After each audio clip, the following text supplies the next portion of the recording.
Hey everyone, welcome to Princess of Gay. I'm your host Connie, and today we are here with my blind reaction to Season 2, Episode 9 of Jujutsu Kaisen.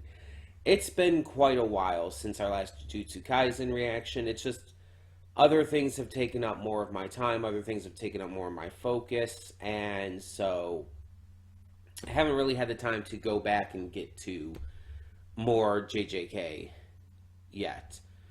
But we're finally back to it. We finally have the time. We left off, I believe, with Gojo about to fight the curses. And I think we saw him get angry. Something we don't really see a lot from him. He's pretty chill. He's pretty easygoing. But we actually saw him get angry for the first time, I think. So it's going to be interesting to see how this fight goes down. I'm definitely curious to see what they do with it. Um, but yeah, I mean, I don't know for sure how this is going to go. We're just going to have to find out, really. Um, we have all the groups still kind of converging upon things. Haven't really done much of anything yet, except for Itadori, who's kind of like made his way in, fought a dude, beat the dude. Yeah.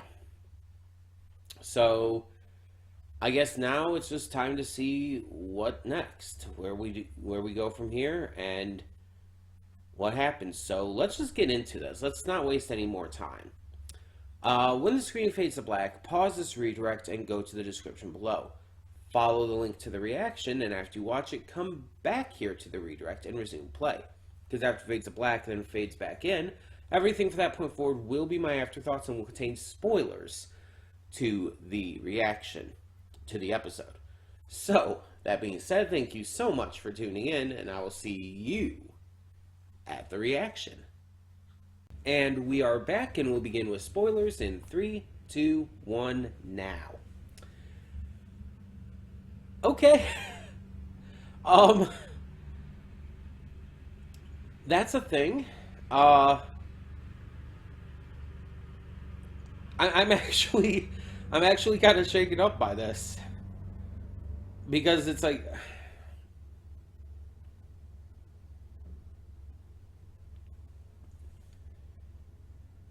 I assumed this was Gato. I genuinely assumed this was Gato. I mean, what else would I assume? Like, he's introduced to us with the name and everything, and then in Jujutsu Kaisen Zero in the movie, we learn a lot more about him. We learn a lot more about his past in the Gojo's past arc. We're led to assume this is Gato. We have no reason to believe otherwise. And so here we find out, kind of out of nowhere, that he's an imposter. That Gato is dead. That after the events of Jujutsu Kaisen Zero, thanks to Akutsu and Gojo, Gato is dead. And that the Gato we've been following this entire time has been an imposter who is able to take over dead bodies, or I guess not necessarily dead, but is able to take over bodies by replacing their brain with themselves. Whoever this imposter is basically just the brain within the head, and that explains the stitching across the head. The fake the imposter Gato has. We've been wondering about that, what that means, and we see it's because of the brain implantation of whoever this other person happens to be. Their curse technique allows them to take over other people's bodies and utilize the technique of said person who they're taking over. So the curse manipulation that Gato had is being used by this mysterious imposter. And So we've really had no way of knowing this was imposter until Gojo said something. And if anyone would fucking know, it would be Gojo. Like he said it here. Like my six eyes are telling me that this body, this cursed energy, that this is Suguru Geto, but everything in my heart and soul is saying otherwise. And it's like, yeah, I honestly trust that. Um, whether or not you ship it, Gojo and Geto were unquestionably the best of friends.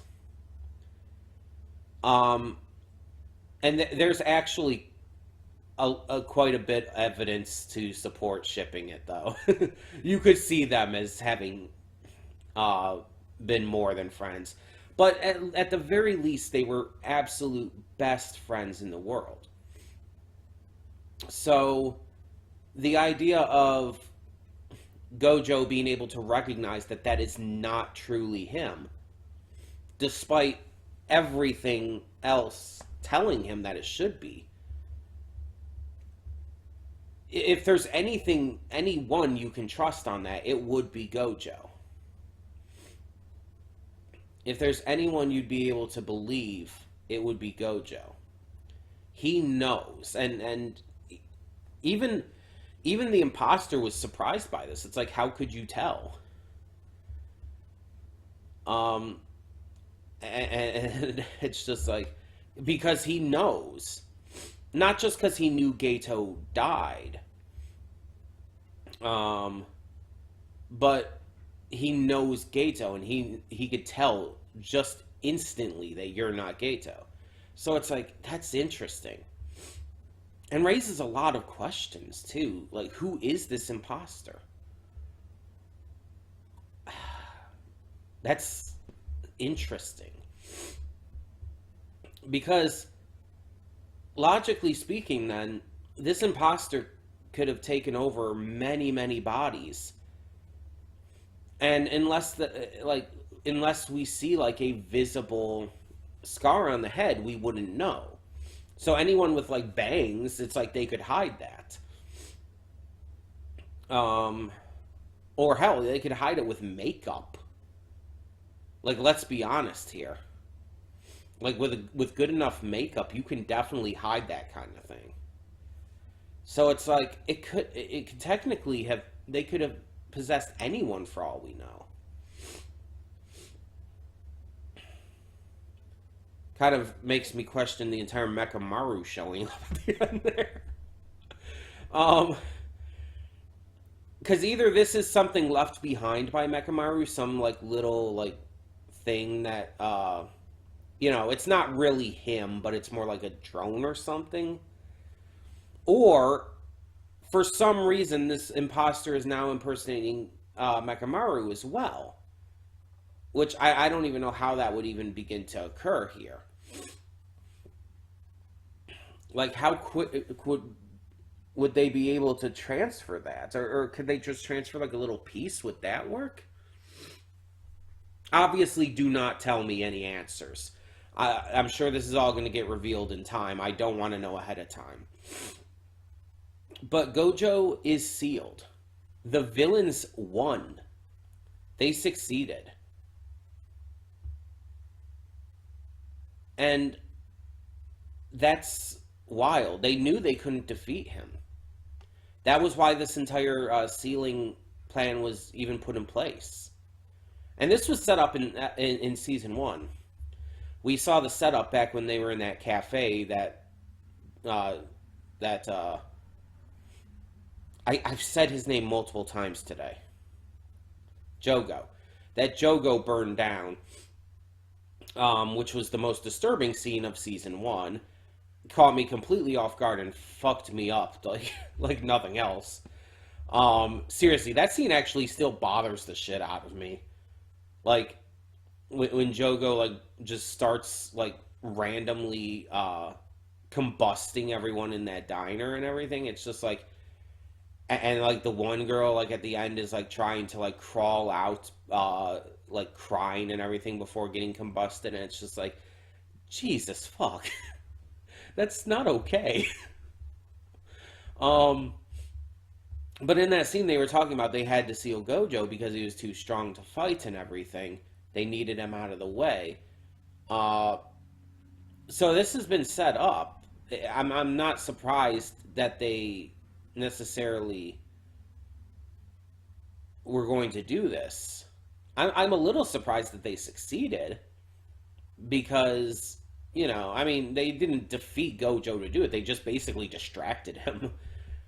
Um, but still, the fact that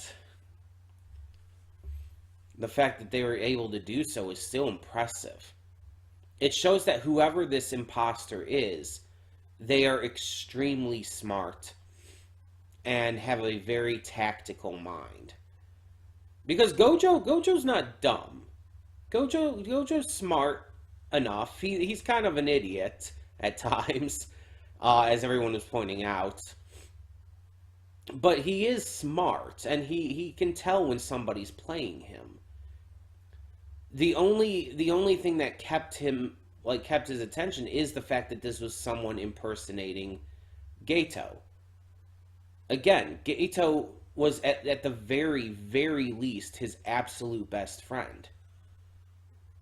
Gato's betrayal hurt him badly. And dealing with Geto again in the events of Zero was extremely hard for him.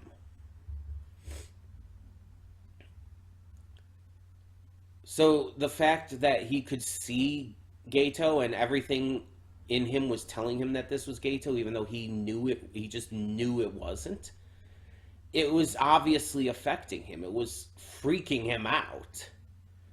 So yeah, it makes a lot of sense that this would be something to work that would get him to fall into this trap. And it sucks. It sucks that it worked, but it did, and because it was just so smart.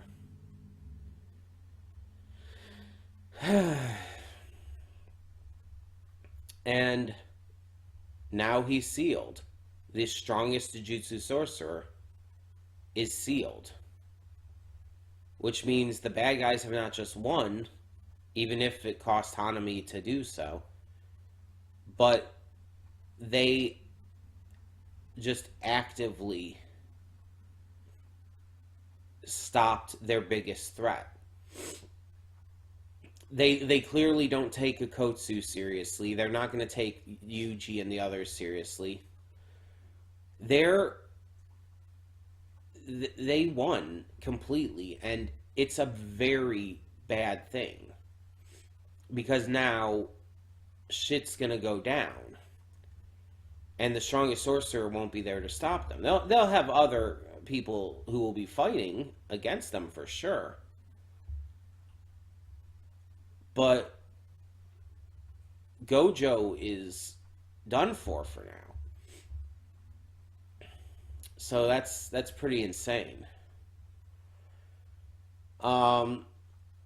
Going to be interesting to see how this ends up going at this point, because I don't know. I don't feel like the Shibuya incident is over. I feel like with as much as this was built up by the fandom alone, the manga readers, with as big of a deal as this has been made by the anime and everything since it started coming into this, there's got to be a lot more. Are they going to go on a killing spree now that Gojo's out of the way? What's going to happen? Because, I mean, Gojo getting sealed is a big deal, but there's got to be more to this after the fact. There's just got to be. I'm very curious to find out what more could happen at this point. But yeah, this is pretty insane. And that makes it more exciting to see what's going to happen next. So, yeah, I definitely am excited for the future of this, but also worried. We have a lot of characters still around, and no clue really what to do next because it's like with Gojo taken out, it's kind of bad. Um, at least Gojo was able to do what he could to stop the transfigured humans and save as many people as he could before he was sealed. Unfortunately, I don't know if that's really going to matter anymore at this point. With with everything going down like this, it's like they're probably going to kill them anyway. I wouldn't be surprised. We got to see Chozo fight a little bit, but we didn't really see a lot of that. So I'm thinking he might come into play a little bit more now. I don't know. We'll have to see. But yeah, it's like that actually did catch me off guard. I've mentioned before. There's a couple things I know about coming up, out of context and everything, of course. But this was not one of them. um, I knew that Gojo was sealed. Okay, I'll say that off the bat. I knew that he got sealed because people would not shut up about it. There was literally a Twitter account made for counting down the days that Gojo has been sealed. That's actually the main reason I knew about it because I saw that Twitter account every now and again. It's like Gojo has been sealed for 56 days and so on and so forth, and it just kept counting. And obviously going in accordance to real life days relative to when he was sealed in the manga and everything. Um, but yeah, uh, I didn't know about Gato being a fake. That one actually caught me off guard. Um, and the way it was done too. It's like it kind of makes sense now because it's like when Gato like died in Zero, he didn't have that scar and everything. That wasn't like a scar that his corp that he had when we saw him die. And I was wondering how he survived that, but at the same time, it's like, why question it that much? I just figured it was some curse related thing. So, yeah, he just didn't survive. He was killed after that.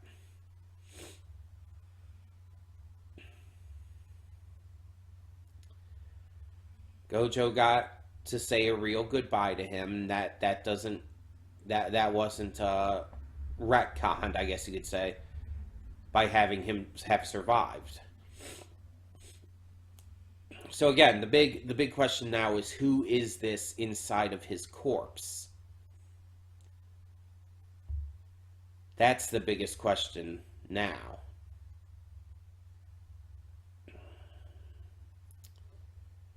I guess we'll have to see. I don't know when it's gonna reveal that, but obviously, like I said, no spoilers. Do not tell me, because if you've read the manga, you probably know.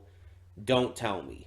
I don't actually want to know. I'm just talking through it myself. I'm curious to myself. Um, I don't actually want answers. This is just me going through my process, you could say. I've heard other reactors basically have to clarify the same thing. Like, don't take this as me actually asking for answers or anything. I'm just thinking my way through this, talking my way through this. I don't actually want spoilers. So yeah, this is a thing that is happening. Um, guess we'll have to continue to see what happens, what continues to go down with this, and maybe hopefully find out soon who this imposter is. So yeah, tell me in the comments below What did you think of this episode of Jujutsu Kaisen Season 2? And for now, I'm Connie and I'm signing off. See y'all next time.